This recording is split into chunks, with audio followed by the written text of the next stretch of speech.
Assalamualaikum warahmatullahi wabarakatuh. Perkenalkan, nama saya Zuli Ika Sulistiwati dengan NIM 210311100008 dengan kelas A. Di sini saya akan menjelaskan dari tugas min mapping dengan judul model pengembangan kelembagaan petani menuju kelembagaan ekonomi petani di Kecamatan Sidangkasih, Ciamis. Nah, pendahuluan. Kelembagaan petani seperti kelompok tani dan gabungan kelompok tani atau gaboktan yang belum mengarah pada kelembagaan ekonomi petani atau KEP. Kelembagaan yang ada sekarang masih berpaku pada produksi dan belum mengarah pada kegiatan pasca produksinya. Kelembagaan ekonomi petani sendiri merupakan lembaga yang melaksanakan kegiatan usaha tani yang dibentuk oleh dan untuk petani guna untuk meningkatkan produktivitas dan efisiensi usaha tani, baik yang berbadan hukum maupun yang belum berbadan hukum. Nah, Kecamatan Sidangkasih merupakan salah satu kecamatan yang ada di Kabupaten Ciamis. Kelompok tani yang tergabung dalam gabungan kelompok tani atau gaboktan yang tersebar di 10 desa.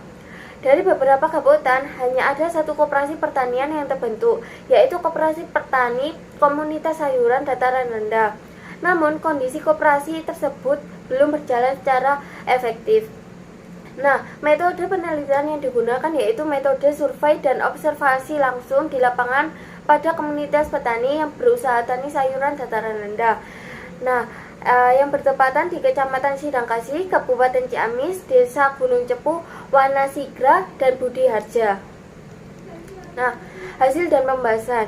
Berdasarkan hasil wawancara dan penelusuran dokumen program kecamatan yang ada di Kecamatan Sidangkasih, di Desa Cupumani terdapat 11 kelompok tani dan Desa Budi Harja terdapat 10 kelompok tani dan Desa Wanasigra terdapat 8 kelompok tani. Rata-rata semua kelompok tani yang ada tergolong kelas lanjut. Setiap kelompok tani yang ada tergabung ke dalam gaboktan yang ada di desa masing-masing.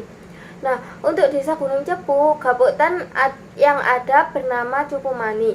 Di Desa Budi Harja ada gaboktan Tani Jaya Utama, dan di Desa Wanasigra bernama gaboktan Neurus Utama.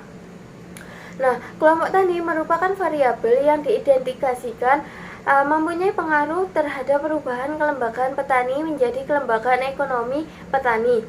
Nah, kelompok tani mencakup keanggotaan, fungsi kelompok, dan kelas kelompok. Sebagai kelompok petani sudah menjalankan fungsi kelompok dengan cukup baik. Ada pertemuan rutin sebagai bentuk kelas belajar, saling bekerja sama dalam memecahkan masalah, dan mempunyai usaha tani sebagai wujud fungsi unit produksi.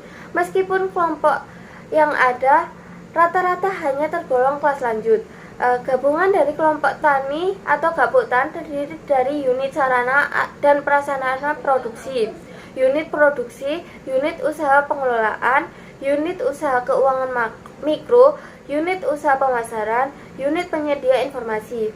Nah, berdasarkan hasil analisis regresi dapat dinyatakan bahwa kelompok tani memberikan pengaruh yang nyata atau signifikan kurang dari 0,05 terhadap pengembangan kelembagaan petani menjadi kelembagaan ekonomi petani dengan nilai koefisien yang ditunjukkan sebesar 0,439.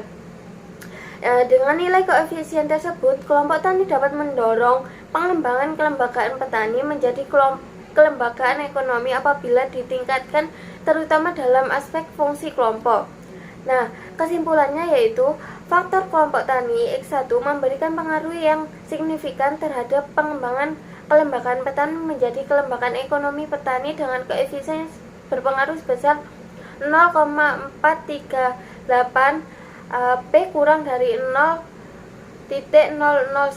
Nah, sedangkan gaboktan X2 memberikan pengaruh yang tidak signifikan dengan koefisien pengaruh sebesar 0,029 atau P lebih dari 0,005. Sekian, wassalamualaikum warahmatullahi wabarakatuh. Terima kasih.